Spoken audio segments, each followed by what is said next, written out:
Hey guys, Holland Cash here. What's a carrier packet? What's it used for? How does it help us? Why do we need it? And what can we do to improve it? All of these things are questions I'm going to answer for you in this video.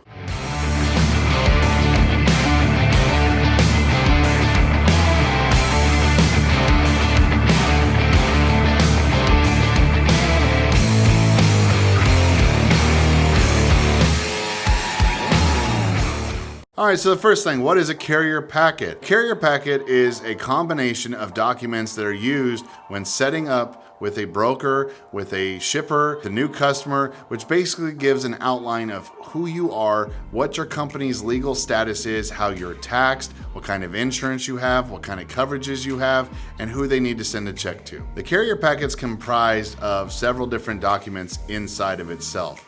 The first document is normally your letter of authority. This is simply a document that the DOT gives you when you come in as a new business and a new authority. They give you a letter of authority which basically states you are active, you are valid, and you are able to haul commerce within the United States. The second document normally put into a carrier packet is your insurance accord certificate, or the insurance accord, or your accord of insurance.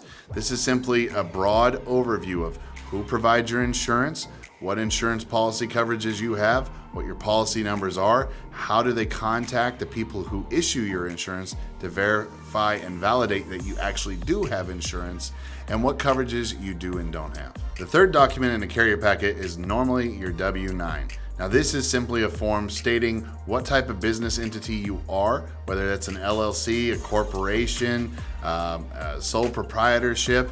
They figure out if you have a DBA, if your business name is actually different than the legal filing business name. And then they get your EIN number or your TIN, your social security number. It's useful because they're looking to see how they need to have you taxed. When they send you a 1099, who do they put as the name of the person or the name of the business on that 1099? The fourth document that's normally put into a carrier packet is your NOA, your notice of assignment. If you work with a factoring agency, you will have an NOA. An NOA basically just tells the broker or tells your customer, whoever you're pulling the load for, that instead of paying you as the business directly, you are already getting paid by that factoring company, and they should instead send the check to the factoring company and not you. Real quick, if you like the content we're discussing in this video, if you like the information that you're getting for free, I would encourage you to like, comment, share, and subscribe. It helps our channel to grow. It helps us to spread the word about trucking, how much money you can make in trucking, how you could be successful in the trucking industry. That's all we discuss on this channel. Trucking, freight, how to haul freight, how to make money with freight, and how to make money in trucking overall. Thanks very much. So why do we need a carrier packet exactly? Well, you need a carrier packet because if you're going to be working with these different shippers and customers, they don't remember everything you say on the phone when they meet you for a brief 5 minutes to discuss one of their load opportunities. So they want to get a more formalized business relationship. They want to gather a little bit more documentation about you. In exchange, they're going to send you their carrier packet. That's going to tell you a little bit about them, how long they've been a brokerage or how long they've been in business, what their EIN number is, what their authority number is, right? All of those things are going to be listed on their carrier packet as well. So when you send your carrier packet to them, they look at all your documents and make sure it fits their company specifications. Where guys screw this up is they never bother checking the customer. They never bother looking the other way. Normally, truck drivers send their carrier packet, they fill out the broker packet as fast as they can, they fill out all their carrier packet, they review it real quick, and they send it right back. Guys, take your time. Look at their carrier packet as well. See if their insurance is valid. See if their bond is valid. Ask them for references. See how long they've been in business. Now, I'm going to give you guys a few tips and tricks that I use and things that I put in my carrier packet. One of the first things you can do is actually go and apply for the California Air Resources Board CARB certificate. Get your CARB certificate for your piece of equipment. This is where you actually go and register with California, in the state of California, your vehicle's VIN, your ID, the company name, all of that. You register all that information, what kind of motor you have, to show that you are emission compliant in the state of California. Now, this may not do anything for you. It's not some legal requirement. You don't have to have it, but it darn sure helps when you announce that to your broker or to the shipper up front that, hey, look, we're already compliant with emissions. We don't have any trouble in that state. We can go in that state without any problems. One of the next things I would suggest that you add to your carrier packet is a SCAC code, right? A standard carrier alpha code. This code is used and is separately monitored from the DOT, by the government, by vessel operations, by port authorities, by different military installations, and it identifies your company, identifies that you meet certain prerequisites automatically before you ever come into the gate. So when you register your business, they get all that information up front. Having a SCAC code can be very beneficial for you when you work with brokers who move international freight or move governmental freight or military freight or moving freight in and out of ports and different locked and secured facilities. One of the final things that I would add into a carrier packet is a list of references.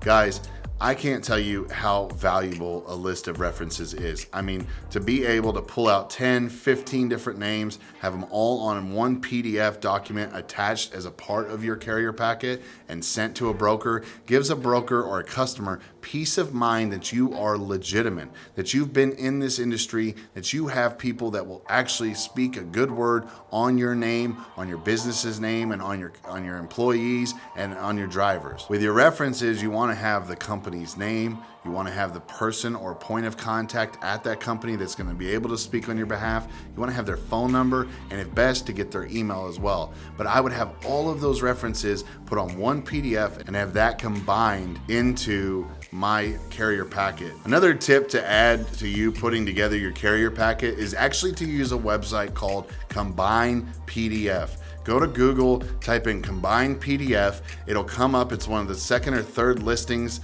on Google. You just click on the button. You can attach your documents, bring all those documents that are separate, all those PDFs that are separate together, combine them into one big package, and then save that package to your computer, to your phone, to your tablet, whatever. And then if you need to send that carrier packet out to somebody, to a new customer or to a new broker, you can just immediately attach that one combined document of all of those separate documents all in one click, one send, and that's it. Guys, a carrier packet's really easy to put together. It takes about 5 or 10 minutes once you have everything together. Remember, you don't get a motor carrier authority letter until your authority is actually active. You don't get a certificate of insurance or the Accord until you actually have insurance. You don't get your notice of assignment unless you actually work with a factoring company. And references, SCAC codes, CARB compliance, all of those things come with you registering. Take a week. Put together your documentation. That way, when you send it to a broker for the very first time, it is legible, it's clear, it's bright, it's all put together, it's complete, and it's gonna give that broker peace of mind. You're gonna be viewed as one of the more professional companies in transportation. Well, guys, that's pretty much it. That's how you put together a carrier packet. That's what it's used for. Pretty simple stuff, man. Not hard to put together, just takes a little bit of time, a little bit of know-how. But you knowing now how to put it together will save you a lot of time in the future. Man, if you guys like this video, please comment, please share, please subscribe. Please help us spread the word of trucking and how much money you can make in trucking, how good the trucking industry can be for you, how simple it can be to get in. Remember, trucking is not for everybody, but it could be right for you. Give it a shot, look into it, do your due diligence, do your research, and I hope that you find that trucking is just as beneficial to you and your family as it's been to mine. Till then, you guys be safe, be healthy, be happy, keep your shiny sides up at all times, and I'll see you on the next one. Thanks, bye-bye.